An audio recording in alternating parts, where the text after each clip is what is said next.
আপনি ট্যুরিজমে উনি আছেন, ওরা টিকেটের জন্য যান, ওদের ব্যবহার কোনোভাবে আপনি ভালো পাবেন না। আমাদেরকে দেব বলে এই 51 একর পাহাড় নিয়ে গেল তারা, যেটা মহামান্য সুপ্রিম কোর্ট এটা বাতিল করে দিয়েছে। জবাবদিহিমূলক সরকার ছিল না, জবাবদিহিমূলক নেতৃত্ব ছিল না। আমি মনে করি উখিয়া টেকনাফের এই ইস্যুগুলো রিজলভ করবার ক্ষেত্রে বিশেষ কৌশলগত অঞ্চল হিসেবে উখিয়া টেকনাফকে ঘোষণা করা উচিত। আমি গণতন্ত্রকে পরাজিত হতে দেব না, আমি আইনের শাসনকে পরাজিত হতে দেব না। তদ্রুপভাবে এখানে স্থানীয় জনগণ যদি এখানে না থাকে তাহলে কিন্তু পর্যটন আর বিকশিত হবে না। একজন পুরুষ যদি কনস্ট্রাকশনে কাজ করতে পারে তাহলে একজন নারীও যদি সেই কাজটা সে পায়, সে যদি ট্রেনিং মুক্ত হয় তাহলে সেই সেম কাজটা সে নিজেও করতে পারবে। আমাদের যে পর্যটকরা আসছেন কক্সবাজারে, তারা যদি হঠাৎ করে কোনো হেলথ ইস্যু নিয়ে বিপদে পড়েন, তাদের জন্য আমাদের কাজটা কি? এক মন মানে লবণ উৎপাদন মিনিমাম খরচ হচ্ছে প্রায় 3 থেকে 400 টাকা, সেই লবণের এখন দাম হচ্ছে 200 টাকা। তাহলে স্থানীয়দের অপরাধ কি? স্থানীয়রা এখানে চাষাবাদের কোনো সুযোগ পাচ্ছে না। বাংলাদেশের টাকা চুরি করে বিদেশে ঘর করবে। আগামী 30 বছর 50 বছর গিয়ে কি হতে পারে, কোন ধরনের পরিবেশ হতে পারে, এই রকম পরিকল্পনা হাতে নিয়ে যদি সামনের দিকে এগিয়ে যেতে পারি, ইনশাআল্লাহ খুব সুন্দর একটা কক্সবাজার আমরা উপহার দিতে পারবো। আপনি ট্যুরিজমে উনি আছেন, ওরা টিকেটের জন্য যান, ওদের ব্যবহার কোনোভাবে আপনি ভালো পাবেন না। আপনি আর রিক্সার ড্রাইভারের কাছে যান, আপনি ব্যবহার ভালো পাবেন না। হোটেলের বয়ের কাছে যান, আপনি আচরণগত ব্যবহার ভালো পাবেন না। তাহলে এখানে পর্যটকরা আসবে কেন? হ্যাঁ, এখানে আপনি বিচে যান, ওখানে প্রতিনিয়ত আপনাকে হ্যারাসমেন্টে ফেলবে, মেসেজ করতে আসবে, গান শোনাতে আসবে, লাইট দিয়ে চোখে মারবে, চিরুপ বিক্রি করতে আসবে।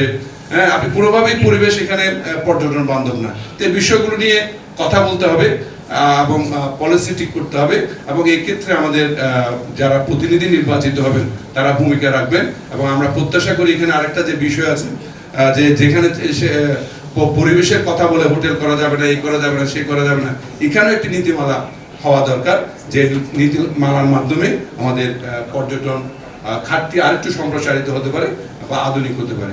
এখানে আরেকটি যেটি জরুরি বিষয় পর্যটন রিলেটেড, আমাদের আসলে কোনো উদ্যোক্তা নেই। আপনি কক্সবাজারের কয়জন লোক আছে আপনি ডিফারেন্ট কোনো বিষয় সৃষ্টি করেছে পর্যটন রিলেটেড? ওই হোটেল করছে, সবাই হোটেল করছে, রেস্টুরেন্ট করছে, সবাই রেস্টুরেন্ট করছে। বিকল্প কি চিন্তা করেছি আমরা যারা পর্যটনে আছি, এমনকি বিকল্প চিন্তা করেছি যেটি আমরা করতে পারি। চিন্তা যেমন আমার নাই, আমার সরকারেরও সে ব্যাপারে সহযোগিতা নেই। আপনি কক্সবাজারের ব্যাংকগুলোতে যান, কোনো ব্যাংক আপনাকে লোন দেবে না। তারা এখানে শুধুমাত্র ওই যে ঢাকার বিআইপি গুলোকে তাদের বিআইপি গুলোতে রিসিভ করার জন্য এখানে শাখা দিয়েছে, এরকম একটি বিষয় আমরা অনেক জায়গায় দিয়েছি, অনেককে নিয়ে আমরা ঘুরে দেখেছি। দুই একটি ব্যাংক একটু ব্যতিক্রম আছে, তাও দেখে যারা পকেটে টাকা আছে তাকে লোন দেবে, এরকম একটি বিষয় আছে। আপনি তাদের কাছে আপনি লোনের বিষয়টাও সহযোগিতা পারবেন না, তাহলে আপনি উদ্যোগ কিভাবে নেবেন?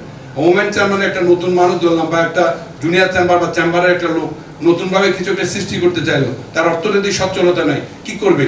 তাকে তো ব্যাংক ফাইন্যান্স করছে না। অন্যান্য অনেক দেশে এই বিষয়টা আছে যেখানে ব্যাংক ফাইন্যান্স করে।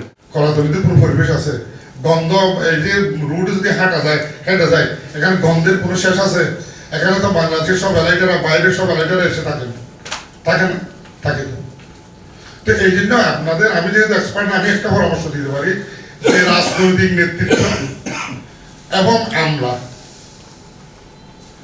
যতক্ষণ পর্যন্ত আমরা ওদের মন রক্ষা করতে পারি আমাদের, ততক্ষণ পর্যন্ত আমরা ভালো। যখন আমরা তাদের উপর সড় বসবো, আমাদের অধিকারের কথা বলবো, আমাদের দাবির কথা বলবো, তখন ওনারা খেপে যায় আমাদের। 2007 সালে আমরা 10 একর জায়গা চেয়েছিলাম আইনজীবী সমিতির জন্য। আমাদেরকে দেব বলে এই 51 একর পাহাড় নিয়ে গেল তারা, যেটা মহামান্য সুপ্রিম কোর্ট এটা বাতিল করে দিয়েছে। তো এইরকম লোকদের নিয়ে, তাহলে এইরকম লোকদেরকে ছাড়া রাজনৈতিক নেতৃত্ব, যেমন এখন আমাদের এই নির্বাচন আসতেছে, নির্বাচন হচ্ছে, নির্বাচনে কোনো একটা দল আসবে, তো এখন ওই দলের সহযোগিতা, ওই দলের নেতৃত্বে প্রশাসনকে চাপ না দিলে আমরা যতই ডাইলগ করি আসলে কি হবে না, উদ্যুক্ত উঠবো না। কারণ ইনু সাহেব এসেছিলেন, ওখানে দাওয়াত হয়েছিলাম, উনি বলছেন যে আমি ভাই আমাদের সরকারি ভাষায় বলছেন তাকে আসছি রে, আমরা তুলি বেল্লা হয়ে বেললাম। তো শেষ ওনার কথায় উনি বললেন যে আপনারা চাকরির চিন্তা করেন না, উদ্যোক্তা সৃষ্টি করেন না, আপনারা উদ্যোক্তা হন। যে বাস টার্মিনাল থেকে কলাতলী পর্যন্ত, কক্সবাজারের 6 লাইন 4 লাইনের কথা বলতেছে অনেক আগে থেকে, এখন 6 লাইন করলেও এই যাতায়াত সমস্যার সমাধান হবে না। ইন্টারন্যাশনাল এয়ারপোর্টের কথা বলা হচ্ছে কিন্তু ব্যবহার হচ্ছে না। লবণ শিল্প, পর্যটন শিল্প, এই যে বিষয়গুলো মূলত সমস্যা হচ্ছে। আমরা যারা দেশে দীর্ঘদিন জবাবদিহিমূলক সরকার ছিল না, জবাবদিহিমূলক নেতৃত্ব ছিল না। নেক্সট আপনারা ত্রয়োদশ জাতীয় সংসদ নির্বাচনকে সামনে রেখে আজকের আয়োজন করেছেন। নিশ্চয়ই এখানে একটি টার্গেট উদ্দেশ্য আপনাদের আছে। যদি আমরা এই ত্রয়োদশ জাতীয় সংসদ নির্বাচনে জবাবদিহিমূলক নেতৃত্ব সরকার প্রতিষ্ঠা করতে পারি, সৎ নেতৃত্ব প্রতিষ্ঠা করতে পারি। সৎ নেতৃত্বের কথা কেন বললাম? আমাদের দেশে তো সম্পদের অভাব ছিল না, এরপরে সমস্যাগুলো দূর হয় না কেন? যেটা রিপোর্টে এসেছে 54 বছরের ইতিহাসে যারা রাষ্ট্রীয় ক্ষমতায় যায় কোটি কোটি শত হাজার কোটি টাকা বিদেশে পাচার করে, যারা এমপি হয়, মন্ত্রী হয়, দেশের ব্যাংকগুলো লুট করে নিয়ে যায়। তাহলে এই জন্য সৎ নেতৃত্ব যদি হয়, জবাবদিহিমূলক নেতৃত্ব যদি হয়, তাহলে সেখান থেকে আমরা পরিত্রাণ পাবো। ভণ্ডামিমূলক, প্রতারণামূলক কাজকর্মের জন্য আল্লাহর কাছে জবাবদিহি করতে হবে। আল্লাহ একদিন বিচার করবেন, ওইটা বিশ্বাস করতে হবে। ঠিক ঠিক নারীদের ক্ষমতায়নের ব্যবস্থা করতে হবে। আরেকটা কথা, আমাদের যে নেতা আছে এখন মাঠে যারা আছেন সবাইকে তো চিনি। শাহজাহান একজনেই আমার বন্ধু, আমার বয়সী, সবগুলা জুনিয়র।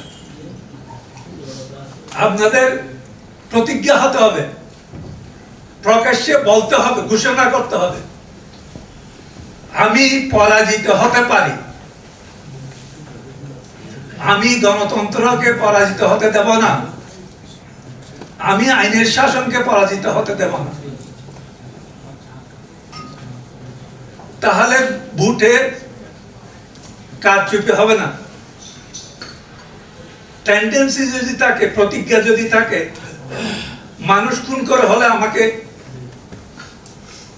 জিততে হবে, ক্ষমতায় যেতে হবে, তাহলে নির্বাচন সুস্থ হবে। এবং লক্ষ লক্ষ ওখানে আমরা ইয়াং এন্টারপ্রেনার্স, হাজার হাজার এন্টারপ্রেনার্স ওখানে ইনভেস্ট করেছেন সেন্ট মার্টিনে। এখন তারা বিনিয়োগ তো তুলতেই পারছেন না, তারা এখন ধ্বংস প্রায় চলে গেছে। সুতরাং এই যে পলিসিগত যে ইস্যুসগুলো, সেগুলো সামনে যে হবে না, আমরা সেই নিশ্চয়তা চাই। এবং একইভাবে একটা জিনিস জড়িত যায়, পর্যটন বলতে আমরা যেটা বলছি স্থানীয় যে আমাদের যে কৃষ্টি কালচার যেগুলো, সেগুলো হচ্ছে পর্যটন। মানুষজন এসে ঢাকা থেকে বা বিভিন্ন কান্ট্রি থেকে এসে কক্সবাজার থেকে চাইনিজ প্রোডাক্ট নিয়ে যাওয়ার জন্য আসেন না, বা অন্য একটা ডিস্ট্রিক্টের প্রোডাক্ট নেওয়ার জন্য এখানে আসেন। এখানে যান, এখানকার র প্রোডাক্টগুলো বা এখানকার প্রোডাক্টগুলো, স্থানীয় জনগণের প্রোডাক্টগুলো যদি আমরা যাই, ঠিক তদ্রুপভাবে এখানে স্থানীয় জনগণ যদি এখানে না থাকে, তাহলে কিন্তু পর্যটন আর বিকশিত হবে না। আমি সেন্ট মার্টিন ইস্যুস আবার বলছি, সেন্ট মার্টিনের 90% ল্যান্ড ওনার্স কিন্তু এখন সেন্ট মার্টিনের বাইরের মানুষজন। কক্সবাজারে কলাতুলের জন্য মোস্ট অফ দ্য জায়গা কিন্তু এখন বাইরের মানুষজন কিনে ফেলেছে। সুতরাং গভর্নমেন্টের ল্যান্ড ম্যানেজমেন্ট বা ল্যান্ড পলিসি এমন থাকা উচিত, কতটুকু জায়গা বাইরের লোকজন কিনতে পারবে। যেমন পাহাড়ে আমরা দেখি, না হলে একটা সময় দেখা যাবে কক্সবাজারের মানুষের হাতে থাকবে না, এখন যেমন নেই। স্থানীয় এখানে আপনার হোটেলের জায়গা, যে যার জায়গা হোটেল ছিল, জায়গা ছিল, হোটেলটা ভাড়া দিয়ে সে এখন দারোয়ানগিরি করছে। যেমন আমাদের যদি জিপিবি নিয়ে ওয়ার্কশপ দেওয়া হয়, পিস বিল্ডিং নিয়ে ওয়ার্কশপ দেওয়া হয়, সোশ্যাল কোহেশন নিয়ে ওয়ার্কশপ দেওয়া হয়, সেশন দেওয়া হয়, সোশ্যাল মুভমেন্ট নিয়ে যদি দেওয়া হয়, এবং পাশাপাশি যদি আমরা মেনস্ট্রুয়াল হাইজিন, যেটা মেয়েদের জন্য অনেক বেশি জরুরি, সেই বিষয়ে যদি আমরা কোনো ধরনের ওয়ার্কশপ প্রতি মাসে হোক, প্রতি সপ্তাহে হোক, 2 মাস 3 মাস অন্তর অন্তর হোক, আমরা যদি এগুলো ব্যবস্থা করতে পারি, সেক্ষেত্রে অনেক বেশি উপকৃত হবে বলে আমি মনে করি।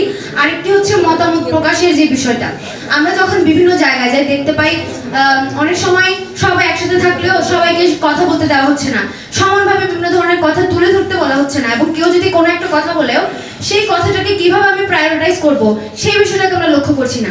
সো আমরা যদি প্রত্যেকের কথাটাকে কোট করে কি পয়েন্টসটা ধরে সে কি বলতে চাচ্ছে, আমার তার কথাটাও শোনা উচিত, শুধু আমার নিজের কথাটা বললে হবে না, সেই দিকে আমাদের একটু নজর দিতে হবে।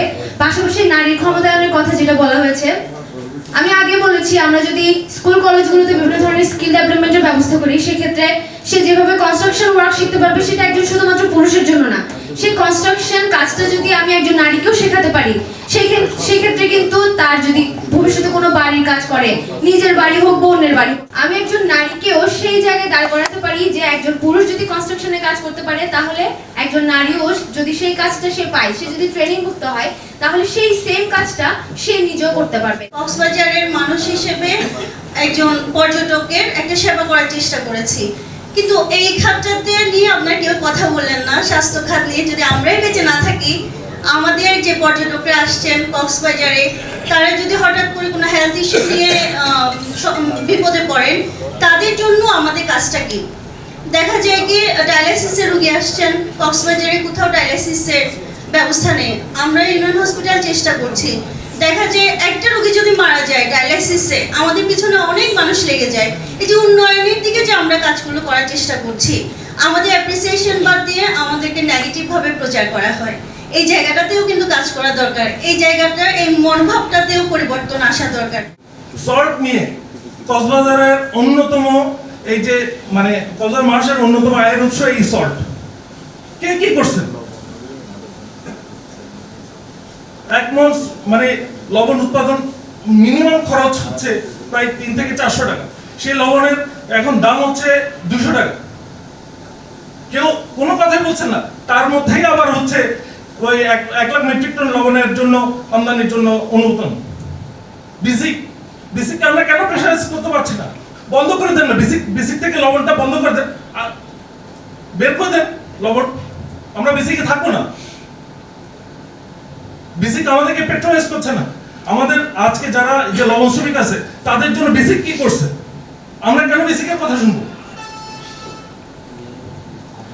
যে অবস্থা এখন চলছে, যে পরিমাণ লবণ এখন পর্যন্ত আমাদের শ্রমিকদের মাটির নিচে লবণ যেখানে আসলে মজুদ থাকে, আগামী 2 বছর পর্যন্ত সেই লবণ মজুদ আছে। এটা হচ্ছে রিয়েল সিনারি। এবং যে অবস্থা চলছে সেই অবস্থায় আগামী 1 বছর বা 2 বছর পরে কেউ লবণ মাঠে নামবে না, কেউ নামবে না। কার কি ঠেকা পড়ছে? এত কষ্ট করে মানে যারা জানেন তারা হয়তো বা মানে উপলব্ধি করবেন, লবণ উৎপাদন করতে কিন্তু অনেক পরিশ্রম করতে হয়, অনেক পরিশ্রম করতে হয়। যারা লবণ উৎপাদনের সাথে সম্পৃক্ত তাদের গায়ে চুলা পড়ে যায়।